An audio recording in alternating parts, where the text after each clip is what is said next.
So this homojunction semiconductor laser, homo stands for single and junction means there is a PN junction.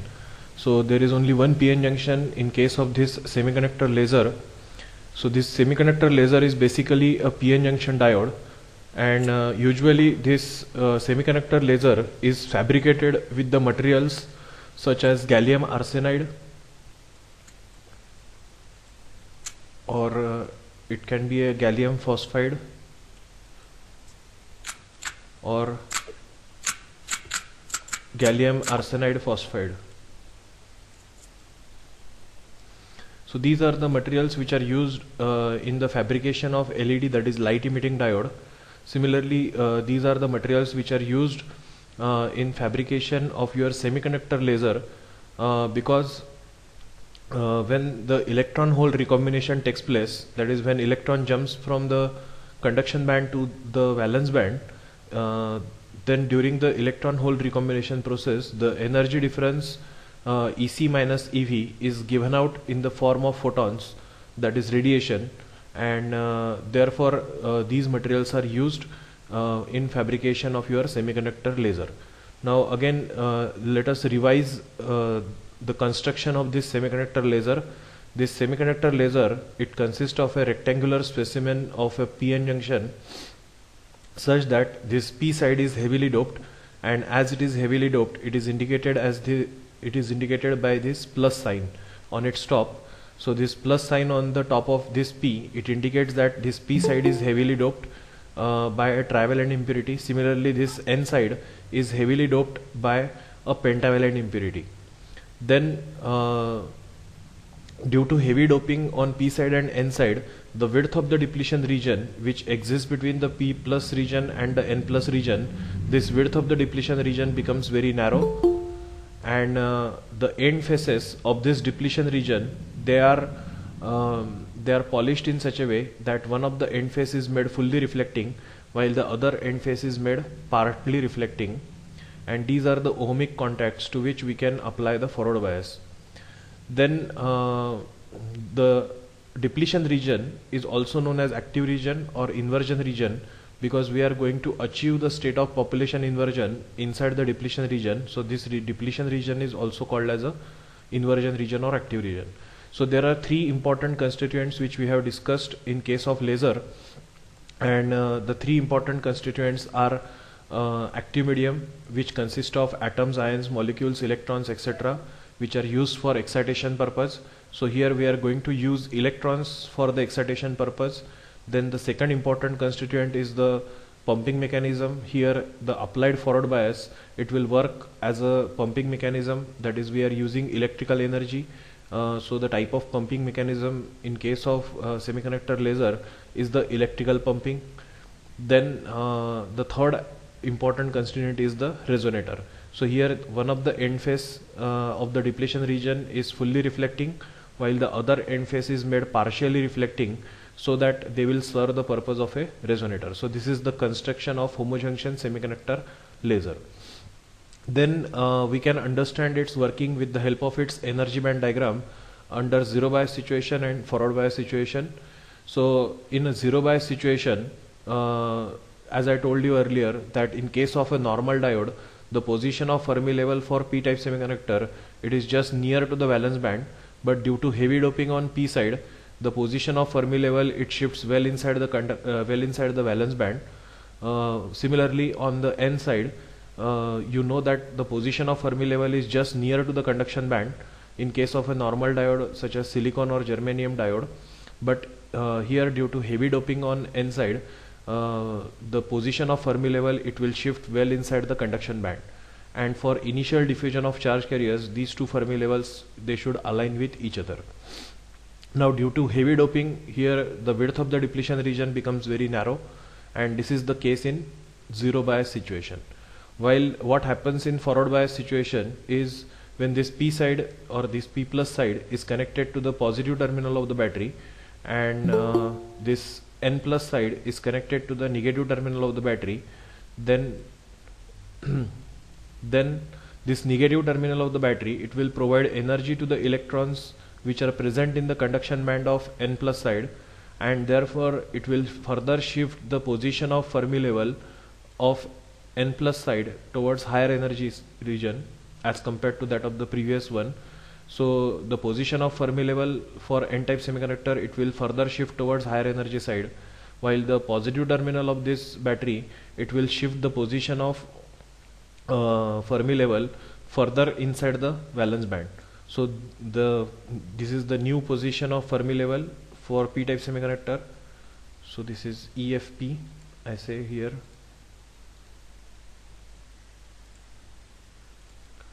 That this is my new position of EFP, that is Fermi level for p-type semiconductor, and this is my new level for Fermi level of n-type semiconductor. Then further, this negative terminal of the battery, it will push the electrons which are present in the conduction band into the depletion region, and therefore electrons will get accumulated in the conduction band of the depletion region, and here the positive terminal of the battery, it will push the holes which are present in the valence band so that they are diffused into the depletion region. Now holes, as I told you earlier, that they do not have their own identity, they are just the vacancy positions which electrons can occupy, and therefore we achieve the state of population inversion between the conduction band and the valence band. Here the population of electrons in the higher energy state is more as compared to the population of electrons in the lower energy state. Here EV is the energy associated with the valence band, it is less as compared to the EC, where EC is the energy associated with the conduction band. So we achieve the state of population inversion by the help of a forward bias which is applied over here. So we are using the pumping mechanism, which is the electrical pumping. We are using here electrical energy in order to achieve the state of population inversion between the conduction band and the valence band. Now when these electrons are accumulated in the depletion region of the conduction band, then these electrons, they cannot make their own transition from EC to EV directly without any external help, because here this EC is the metastable state. So these electrons will remain in this metastable state for much longer duration of time, that is 10 raised to power minus 3 seconds. So these electrons, they do not satisfy the quantum selection condition, and therefore these electrons get locked. You can say that they are locked in this energy state which is EC. So they cannot jump directly from the conduction band to the valence band. But if you trigger these electrons by a photon, as soon as these electrons are triggered by a photon having energy of the order of EC minus EV, EC minus EV is equal to h nu, then all of these electrons, they immediately satisfy the quantum selection condition, and all of these electrons, they will jump from conduction band to that of the valence band. And when all these electrons jump simultaneously from conduction band to that of the valence band, then during each transition a photon is emitted, and I name this photon as an identical photon as that of the incident photon. So the emitted photons, they are identical in every sense as that of the incident photon. Identical in every sense means they are having same frequency, same phase, same direction, same energy as that of the incident photon, and therefore the photons which are obtained in such transition is known as stimulated emission of radiation, because it is held due to stimulating photon or triggering photon, we obtain this type of emission.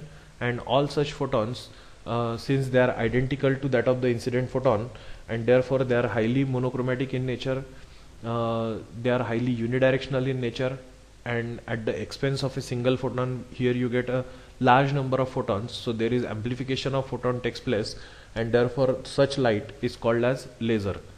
So it is called as light amplification by stimulated emission of radiation. So we obtain the laser action in case of homojunction semiconductor laser between the energy levels which are EC and EV.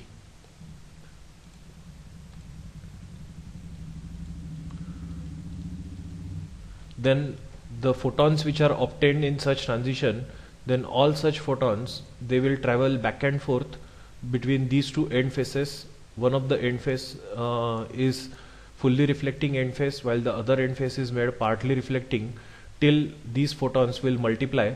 So the intensity of this laser, it is directly proportional to the number of photons, and if the number of photons keeps on multiplying between the these two end faces, out of which one is fully reflecting, other one is partly reflecting, it will keep on multiplying till the intensity becomes high enough so that it will burst out through one of the end face which is partly reflecting as a laser output.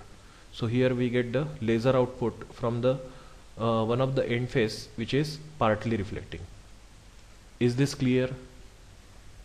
Yes, sir. Homojunction semiconductor Yes, laser. sir. Okay. Yes, sir. Okay. Then next is the heterojunction semiconductor laser. Now heterojunction means the name itself indicates that there are two junctions, and why we need this heterojunction laser is because this semiconductor laser is basically a solid state laser, and in case of solid state laser, the laser which is obtained is not that much monochromatic as we obtain in case of a gas laser, because here there are no sharply defined energy levels. Instead of that, there are energy level bands. So here this EV is a energy level band, EC is a energy level band. It means that there are large number of energy levels which are there in case of this conduction band, which are very closely spaced to each other. Similarly, EV is a energy level band, so there are also large number of energy levels which are very closely spaced with respect to each other. So in general we say that the electrons are jumping from EC to EV, but in practice this electron jumps from, suppose this is the electron which is present in this level and this is the hole which is present in this level, then here the electron hole recombination takes place between conduction band and valence band, but it takes place in two different energy levels as compared to these two energy levels. So if an electron jumps from this level to this level, then the frequency of the photon is slightly different than that of the frequency of this photon. If the frequency is different, the wavelength is slightly different, and therefore in general we say that it is highly monochromatic in nature, but in practice there is a very small difference in the wavelengths. It is negligibly small, but yes, there is a small difference in the wavelength, and therefore this is the problem of the solid state laser, that in case of solid state laser, the light which is obtained is not that much monochromatic as we obtain in case of gas laser. So in case of gas laser, the energy levels are sharply defined energy levels and not the energy level bands. Like here, these are the energy level bands. Instead of that, there are sharply defined energy levels in case of a gas laser. We'll discuss this why it is so in semiconductor physics, but for this instance keep in mind that in case of gas, the energy levels are well separated from each other and there are sharply defined energy levels. So if there are sharply defined energy level, then the transition of an atom, it takes place between the two sharply defined energy levels, and hence the wavelength corresponding to such photon is highly monochromatic in nature. So that is why we use the gas laser, which is your next point of discussion, that is CO2 laser, which is a gas laser. But prior to this, still can we reduce the can we make the laser still highly monochromatic and highly unidirectional in nature in the same semiconductor laser? That is our aim, and that can be done with the help of a heterojunction semiconductor laser. Now look at the construction of this heterojunction semiconductor laser. Here this heterojunction semiconductor laser, it basically consists of a substrate of N-type gallium arsenide. So substrate means here the doping concentration is moderate, you can say, or very less. So this gallium arsenide is doped with pentavalent impurity, and that is doped with that is doped with N-type means pentavalent impurity in a moderate sense, so it is called as a substrate. So we take the n-type gallium arsenide as a substrate, then over this n-type gallium arsenide substrate a p-type gallium arsenide is deposited, and over the top of that again we deposit a material of p-type aluminium gallium arsenide so that the width of this layer of this p-type gallium arsenide is very small. It is less than 1 micrometer. So here the width of this layer of gallium arsenide is very small. It is less than 1 micrometer. Now the purpose of doing this is such that we are going to make it as a channel for the laser. So the photons which are obtained, they should be reduced to a very narrow channel, and if the photons are reduced to a very narrow channel, then the beam of photons becomes highly unidirectional in nature. So to attain this highly unidirectionality property of the laser and high degree of monochromaticity, we are going to reduce the channel for the generated electrons so that they will be highly unidirectional in nature. Further, in this laser a layer of low band gap material like this. So here we use this low band gap material, that is gallium arsenide. It is sandwiched between two higher band gap layers.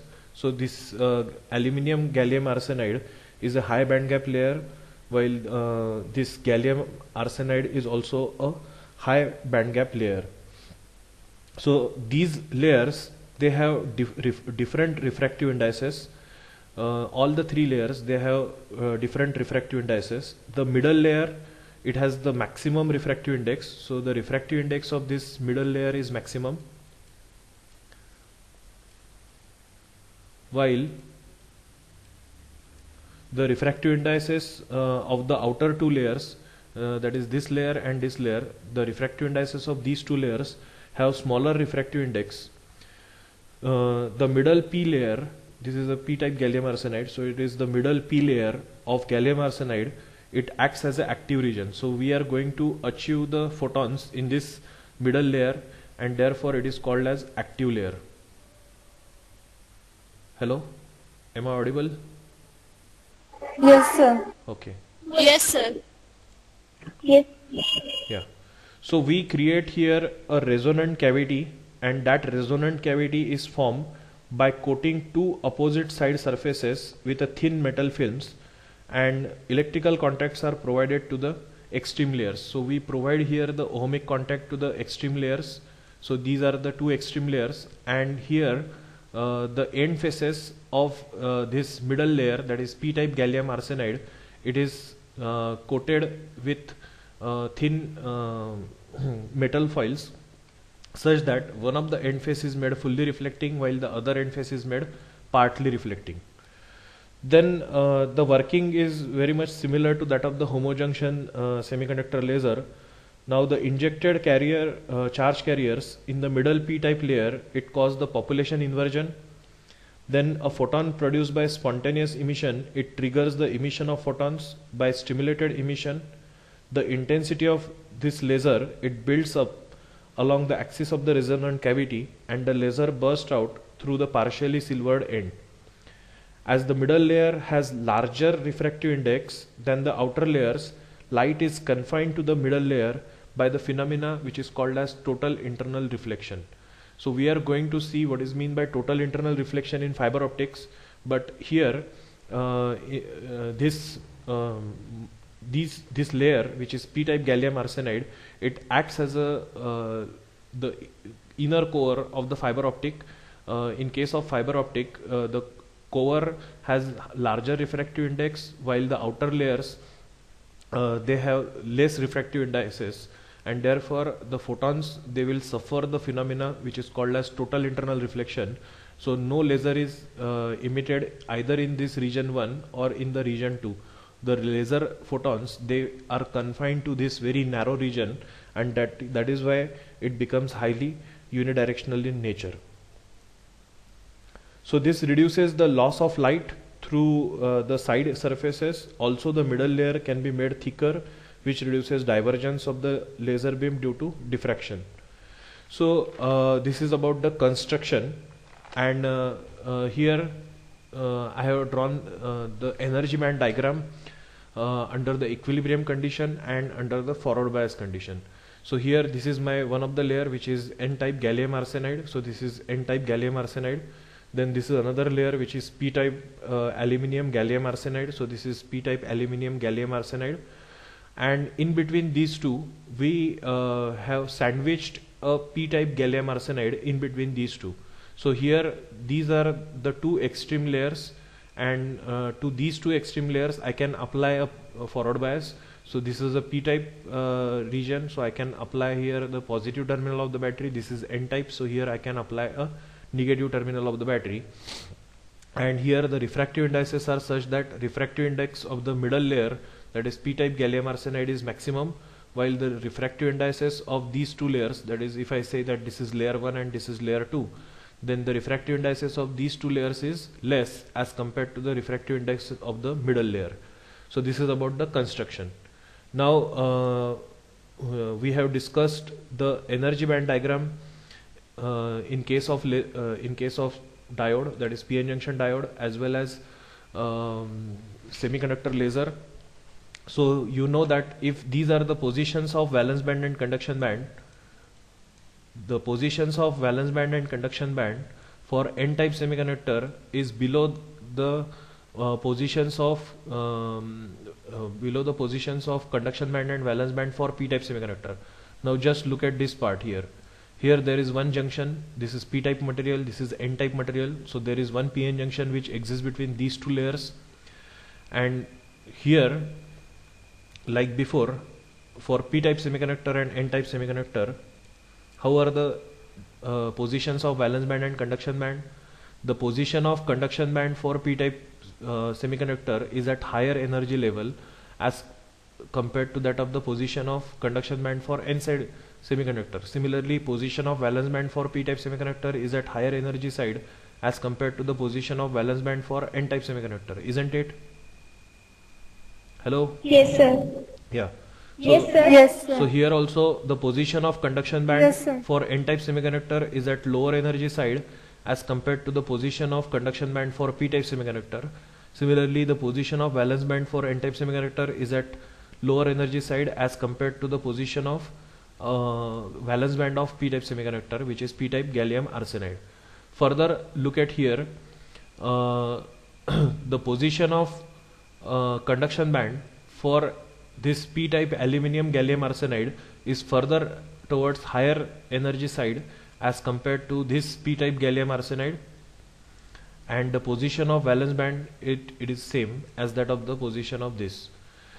So here the energy gap which exists between the valence band and conduction band is of the order of 1.4 electron volt, and here the energy gap which exists between the valence band and conduction band is of the order of 2 electron volt. So this is the case, that is, this is the energy band diagram for heterojunction. Now why heterojunction? Here we have one p-n junction and here we have also one p-n junction. So there are two p-n junctions, and therefore it is called as a heterojunction semiconductor laser. Now when this is forward bias, equilibrium condition means zero bias. So this is the energy band picture in zero bias mode. While when it is forward bias, then what will happen? Due to forward bias, there will be a shift in the conduction band will occur. The width of the depletion region becomes narrow between the p side and n side when it is forward bias. We have seen this, that is the working of p-n junction diode in forward bias mode. We have seen this because if it is connected to the negative terminal of the battery, if this n side is connected to the negative terminal of the battery, then this negative terminal of the battery, it will provide energy to the electrons which are present in the conduction band, and therefore these electrons are lifted towards higher energy side. If the electrons are lifted to higher energy side, it means that the width of the depletion region becomes narrow. Similarly, here also the effect of this forward bias will happen on the depletion, on the width of the depletion region which exists between the p-type gallium arsenide and p-type aluminium gallium arsenide. So this width of the depletion region is also reduced. Now further, the negative terminal of this battery, it will push the electrons so that these electrons are diffused into the conduction band of p-type gallium arsenide. So now electrons will come into the layer which is p-type gallium arsenide. So this is the position of conduction band for p-type gallium arsenide. It is p-type gallium arsenide, and the holes will get diffused into the holes will be diffused from valence band. So this is the valence band of p-type gallium p-type aluminium gallium arsenide. So holes are present in the valence band of this, which is p-type aluminium gallium arsenide. So this positive terminal will push these holes so that these holes are diffused into the valence band of p-type gallium arsenide. So these holes are diffused into this valence band while the electrons are diffused into the conduction band. Is it clear? Holes कहाँ से कहाँ जा रहे हैं, electrons Yes, कहाँ sir. से कहाँ जा रहे हैं? Hello? Hello?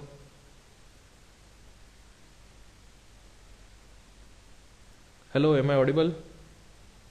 Yes, sir. Okay. It is clear. So electrons which are present in the conduction band of this n-type gallium arsenide, they are diffused from this conduction band of n-type gallium arsenide into the conduction band of p-type gallium arsenide, while the holes which are present in the valence band of p-type aluminium gallium arsenide, these holes are diffused from valence band of p-type p-type aluminium gallium arsenide into the valence band of p-type gallium arsenide. So here now tell me, the population inversion, state of population inversion is achieved between which two bands of which region?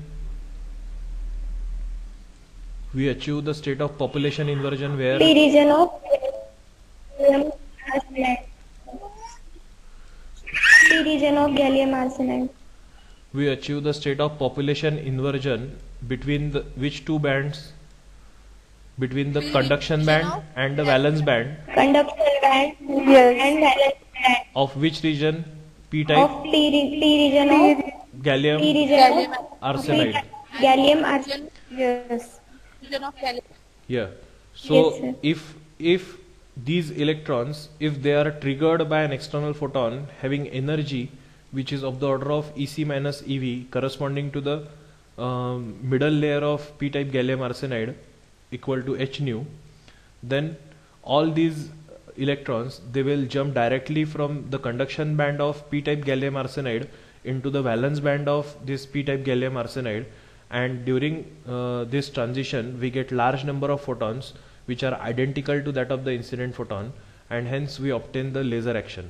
Now such laser is confined, such photons, they are confined to a very narrow region, and the end faces of this p-type gallium arsenide, they are coated in such a way that one of the end face is made fully reflecting, other end face is made partly reflecting, so that these photons will keep on multiplying, and if the number of these photons becomes so high that the intensity is enough to break out through one of the end face which is partly reflecting. So let us consider that this is suppose the partly reflecting end face, then these photons will emerge out this through this partly reflecting end face as finally the laser output.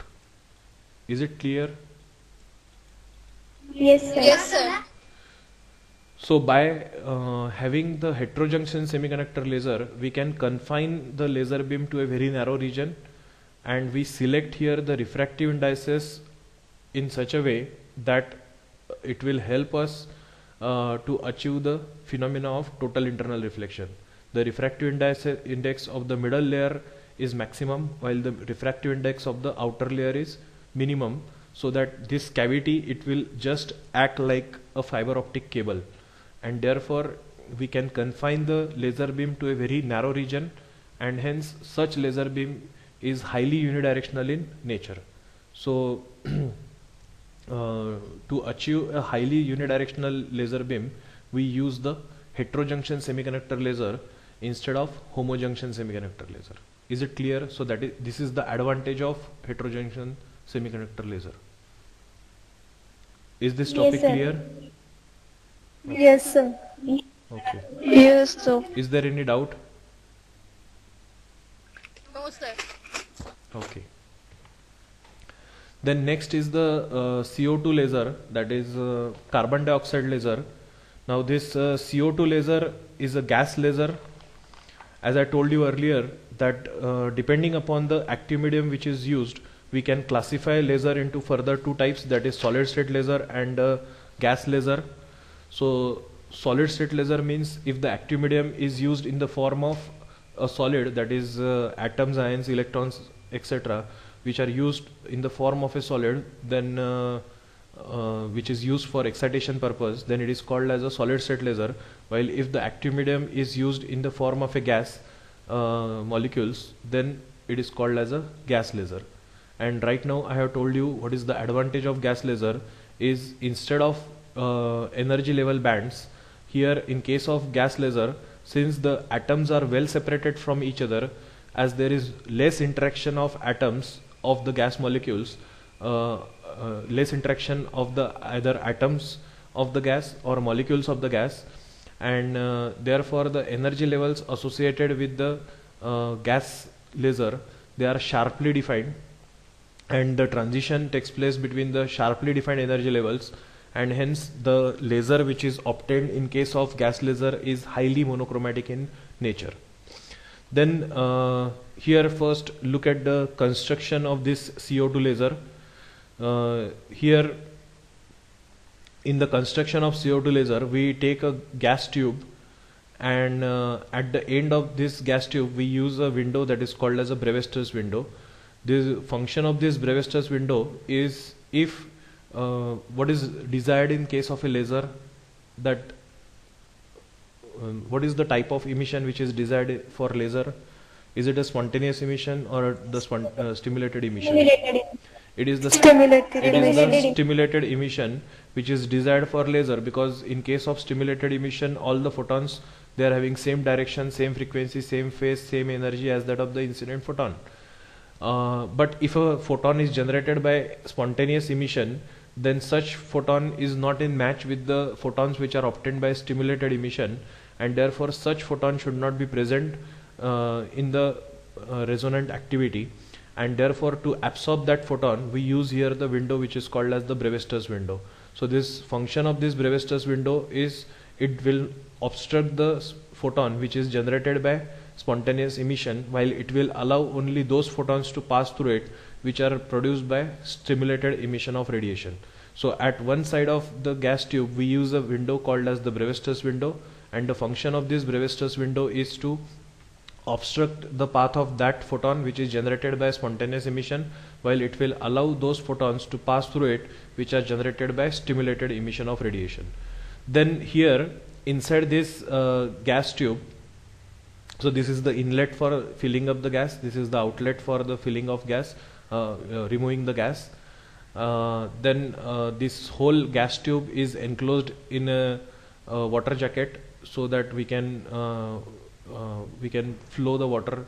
So this is the inlet for water and this is the outlet for water. Why water? Because we need to cool the system. So this water is used as a cooling arrangement, so that it will avoid the excess amount of heat which is generated in this laser. Then then this whole system is placed between the two mirrors. One of the mirror is fully reflecting mirror, while the other mirror is partly reflecting mirror, so that these two mirrors, they will serve the purpose of a resonator. So whenever you consider any laser system, just recall the three important constituents. The first important constituent is the active medium, which consists of atoms, ions, molecules, electrons. So here we are going to use the gas molecules inside this gas tube as active medium. Then second important constituent is the pumping mechanism. So here we are again using the electrical excitation, so we can pass an electrical discharge through this gas tube, and therefore Again, the type of pumping mechanism which is used over here is the electrical pumping mechanism, and the third important constituent is the resonator, which is a pair of two mirrors. One of the mirror is fully reflecting, other mirror is partly reflecting.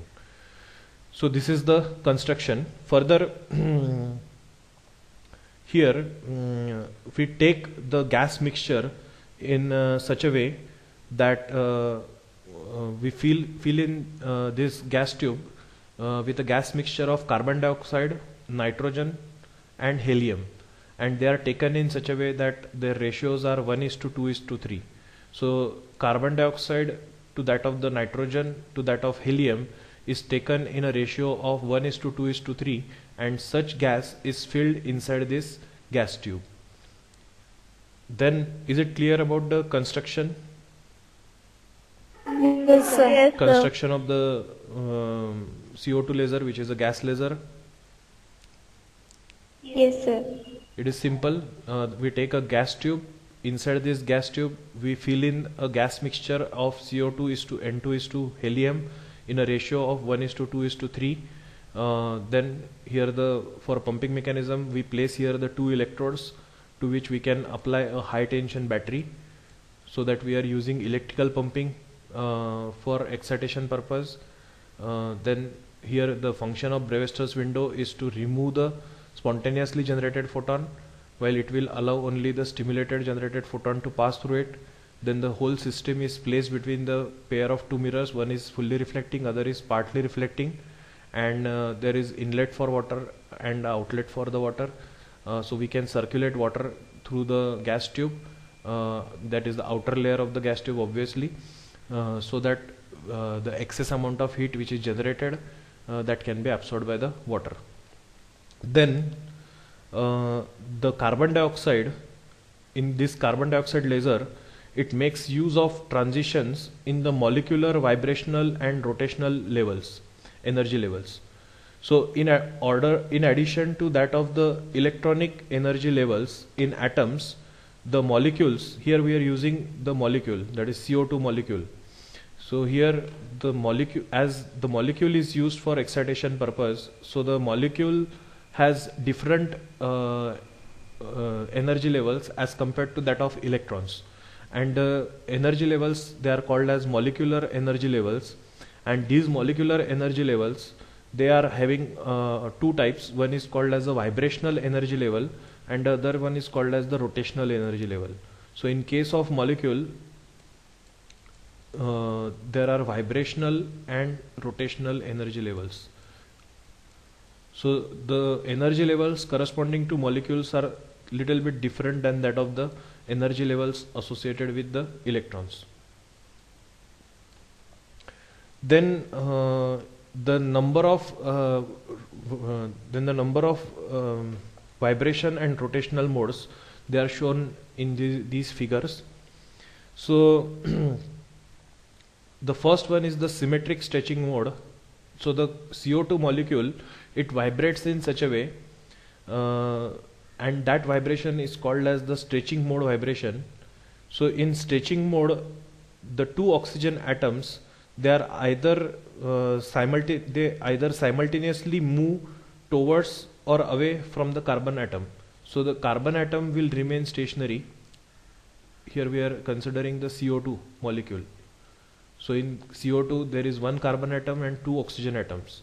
So in symmetric stretching mode, here the carbon atom, it may remain stationary, while these two oxygen atoms, they vibrate either towards the carbon atom or away from the carbon atom, like this.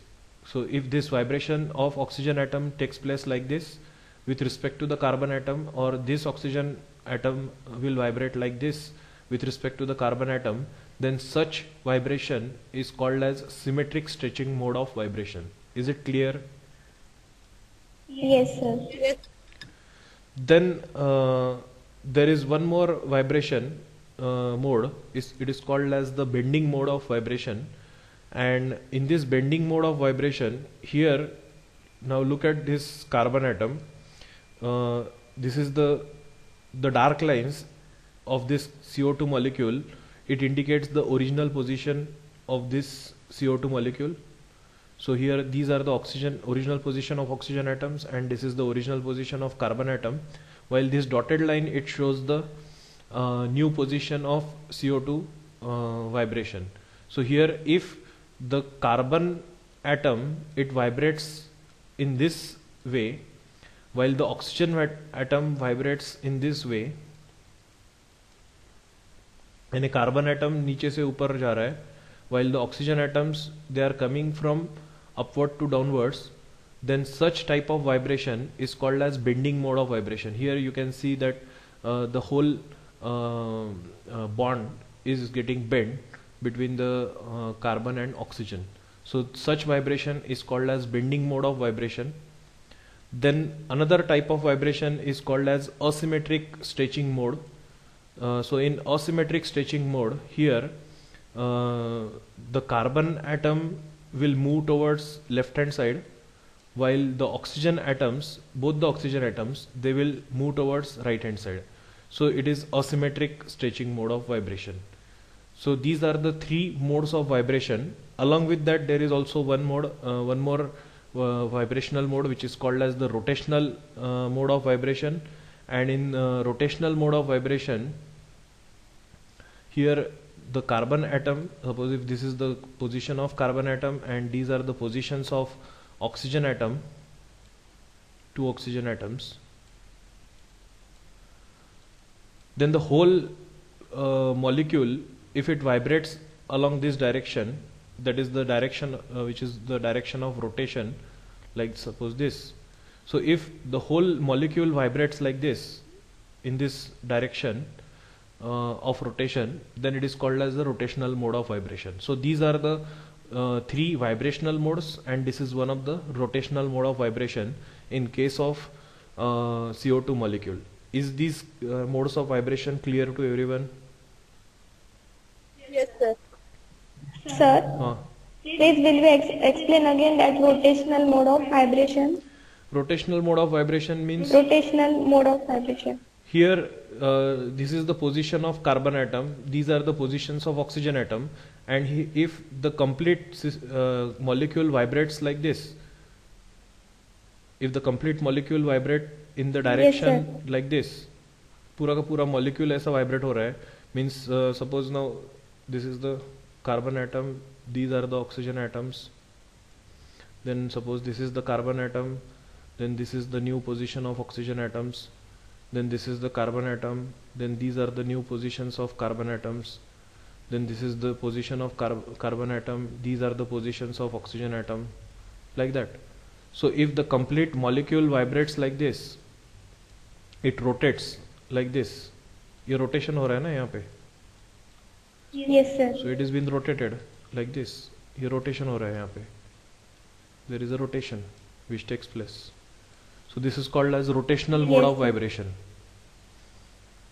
Is it clear? Okay, sir. Yes. Yes. And sir, in bending mode, that both the oxygen atoms, they vibrate simultaneously or at different times? Simultaneously. Everywhere, all these atoms, they are vibrating simultaneously. Yes, sir. Okay. Here in symmetric stretching mode, only the carbon atom remains stationary, while the oxygen atoms, they are either moving towards the carbon atom or they are moving away from the carbon atom in both the direction. So the vibration of oxygen atom, both these oxygen atom, it takes place simultaneously. Here only the carbon atom will remain stationary in stretching mode. So it appears as a stretching, like a rubber band. If you stretch the rubber band, again it contracts, again you can stretch, again it contracts, like that. So that is why it is called as a stretching mode. Is it clear? Yes, sir. While in bending mode, here the carbon atom is moving in the upward direction, while the oxygen atoms, they are both simultaneously moving in the downward direction. Again it will regain its position in the downward direction, again they will gain their position in the upward direction, and so on. So you can imagine this as a butterfly action. So that is called as a bending mode. Yes, sir. And in asymmetric stretching mode, here the carbon atom is moving its position in say suppose towards left hand side, while if both the oxygen atoms they are moving in the right side direction, then this is asymmetry, na? These two are moving in this direction and this one is only moving along this direction, means there is a asymmetry, there is no symmetry at all, and therefore such mode of vibration is called as asymmetric stretching mode, isn't it? Yes, sir. Now it is clear. Okay. So in case of molecules there are vibrational and rotational energy levels which are slightly different than that of the energy levels associated with electrons.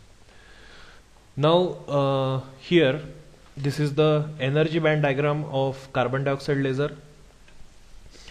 Now in this energy band diagram, here I have drawn the energy levels for nitrogen and carbon dioxide. Why? Because here we are using a gas mixture of CO2 and N2 and helium. Now if you look at their weight, if you look at the weight of this CO2, N2 and He, then helium is heaviest as compared to that of nitrogen, and nitrogen is still heavier than that of CO2, carbon dioxide. So if you look at the weight of these gases, then helium is heavier in weight as compared to that of nitrogen, and nitrogen is heavier than that of carbon dioxide. Now here initially when a gas discharge is passed, what will happen is when you pass a gas discharge, that is when the two electrodes are provided the potential difference with the help of a high tension battery, then the fast moving electrons which are ejected from the negative terminal of the battery, they will strike initially the helium atoms, because helium atoms are heavier in this gas mixture. Then these electrons initially they will strike the helium atoms, so that when electron collides with the helium atom, such fast moving electron, it will impart its total energy to the helium atoms first, so that it will excite the helium atoms to higher energy level. Then these helium atoms they will collide with the nitrogen atoms, and they will impart their total energy to the nitrogen atoms. Then these nitrogen atoms they will finally collide with the carbon dioxide molecules, and then these nitrogen molecules will transfer their complete energy to the carbon dioxide molecules. Here I have not considered the energy level diagram for helium, so we can directly consider the energy band diagram for nitrogen and carbon dioxide, and we will explain the transfer of energy so that we can achieve the population inversion. So here these are the two energy levels, that is E1 and E2. These are the two energy levels which are associated with the nitrogen, while there are 5 energy levels associated with the carbon dioxide, that is CO2. So this E1, E2, E3, E4 and E5, these are the 5 energy levels associated with the CO2 molecule. Now here these are the 3 modes of vibration, that is symmetric stretching mode, bending mode and asymmetric stretching mode. And here the energy state, that is say E5, is represented as 001. So this 001, you can refer to these as say any quantum number for these states, as say suppose N, L and M. If I represent these 3 as numbers as N, L and M, then this N will stands for the stretching mode, N will stands for stretching mode, L will stands for the bending mode, and this M will stands for the asymmetric mode. So this state 001, what does it indicate? What is the value of N? What is the value of L? What is the value of M? Value of N is 0. Value of N is 0. What is the value of L? L. Value of L is 0. What is the value of M? The value of M is 1. Is 1. What does it mean? It means that here in this energy level 5, is the stretching mode present, symmetric stretching mode present? No. No, sir. Is the bending mode present? No. No. No. Is the antisymmetric stretching mode present? Yes. Yes, sir. So this Yes, sir. energy level is due to which vibrational mode? It is due to the asymmetric stretching mode of vibration. Asymmetric stretching mode. Now if the energy level E4 is represented as 100, what does it indicate? It is a Stretching symmetric mode. There is a Symmetrical symmetric stretching. stretching mode, Stretching mode. while the two are absent. So it has only the stretching mode. If E3 is represented as 0 to 0, what does it indicate? Bending mode. Bending mode. पर कितने bending mode होंगे इसमें? Two. Two. So there are two bending modes which are there, and therefore it is represented as 0 to 0. Then 0 1 0, it indicates that again here the stretching mode is absent, only the bending mode is there, and asymmetric stretching mode is absent, like that.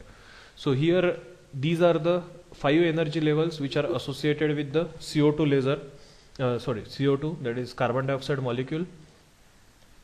Now initially the nitrogen atoms are present, the nitrogen molecules are present in the ground energy state in the equilibrium condition, but when the electrical discharge is passed, then the fast moving electrons initially they will strike the helium atom, then helium atoms will transfer its complete energy to that of the nitrogen atoms, and therefore nitrogen atoms will be pumped to the higher energy state, which is E2. So when the nitrogen atoms come to the energy state which is E2, how are they? They are highly excited in E2. So if the nitrogen Yes, sir. atoms are excited in the energy state E2, are they stable in E2? No, sir. No. So with this much amount of energy, they are highly excited and they will perform their random motion inside this gas tube. So these nitrogen molecules, they will perform their random motion inside this gas tube, and during their motion inside this gas tube, they will collide with the carbon dioxide molecules. Now as the collision is inelastic collision between the nitrogen and carbon dioxide molecules, as the collision is inelastic collision, so the transfer of energy takes place by inelastic collision. Inelastic collision means as soon as it collides with the carbon dioxide molecule, it will directly bring the carbon dioxide molecule to the highest energy level E5, because these two energies are in match with each other, and energy level E2 of nitrogen is in exact match with the energy level E5 of the carbon dioxide. तो जो carbon dioxide का molecule यहाँ पे था पहले E1 में था ground state में, now this carbon dioxide molecule is directly lifted to the energy level which is E5 due to inelastic collision. So the energy transfer takes place due to inelastic collision. Now as soon as this nitrogen molecule it collides with the carbon dioxide, it will impart its total energy to this carbon dioxide molecule, so it will immediately fall back to the ground energy state. But due to imparting its total energy to the carbon dioxide molecule which is initially present in the ground energy state, it will directly lift the carbon dioxide molecule to the highest energy state which is E5. So in this way, now the nitrogen atom will again fall back to the ground energy state. Again it will fall back to the ground energy state, but it will directly lift the CO2 molecule to the energy level which is E5. Now tell me, here in front of you have the clear picture. Tell me the population inversion can be achieved between which levels?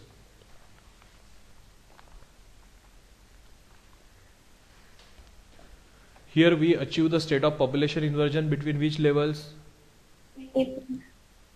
E1 and E5. E5. Here we have achieved the state of population inversion between E5 and E4. We can achieve the state of population inversion between E5 and E3. So when the molecules which are present in E5, CO2 molecules which are present in E5, if these molecules are triggered by an external photon having energy of the order of E5 minus E4 is equal to h nu, then here we get large number of photons by stimulated emission of radiation between E5 and E4, and the wavelength corresponding to these photons is in the range of 10.6 micrometer. Is this wavelength in the visible range?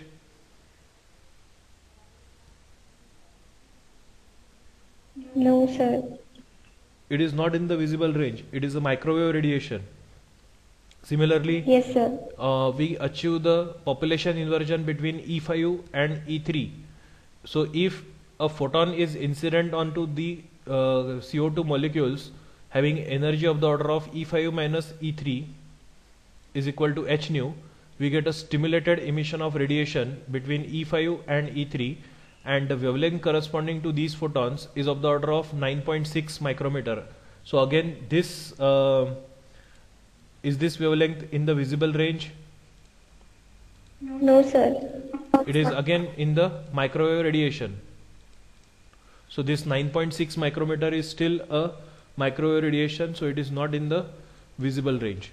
Now once the atom come to the energy state E4 from E5, then all these atoms, they will suddenly jump from E4 to E2, and when the atoms come by stimulated emission to E3, then these these molecules, I am referring atoms again and again, these are the molecules of CO2. So these CO2 molecules, they will jump from E3 to E2.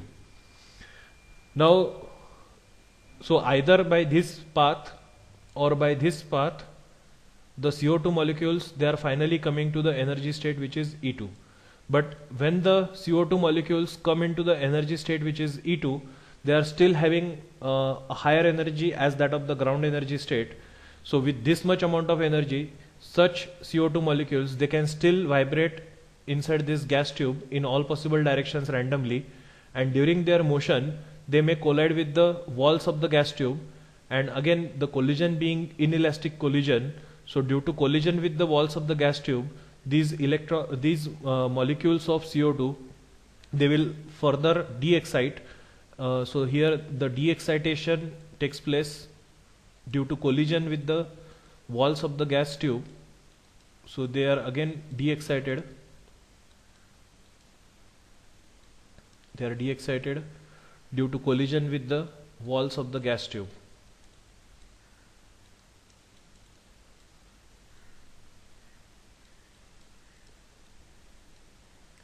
And again they will fall back to the ground energy state which is E1.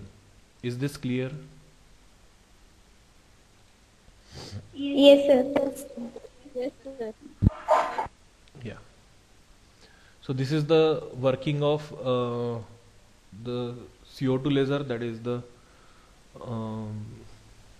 gas laser, with the help of its energy band diagram. Okay, we'll stop here. See you in next lecture. Excuse me, sir. Yes. Here we are getting a laser beam of 10.6 micrometer. Yes. So that is not in our visible range. So we can't see that. Then how we will see that laser has been generated or light has been produced? See, as I already told you that different laser beams, they are having different utilities. So the laser beam, the laser beam which are produced in different wavelength ranges, they also have different utilities. So even if we are not able to see in microwave radiation, now there are some special techniques with which we can detect them. But this radiation, this microwave radiation, has a utility in different engineering applications. So the laser beam which is produced with a wavelength in the microwave radiation, it might be used in surgery or something like that. It is highly intense, and even though we are not able to see it, but the laser beam is there. With our naked eye we cannot see them. We cannot see the beam of laser, but there are some special techniques like the night vision cameras. In the night we cannot see with the naked eye, but there are some thermal sensors and which can see the infrared radiation. So there are night vision cameras with the help of which we can see the laser pulse. Yes, sir. Okay. Thank you. Excuse me, sir. Yes. Sir, what is the last date of submitting assignment, sir? You can submit the assignment within 3-4 days. One more thing is there is one correction. I forget to make the link for the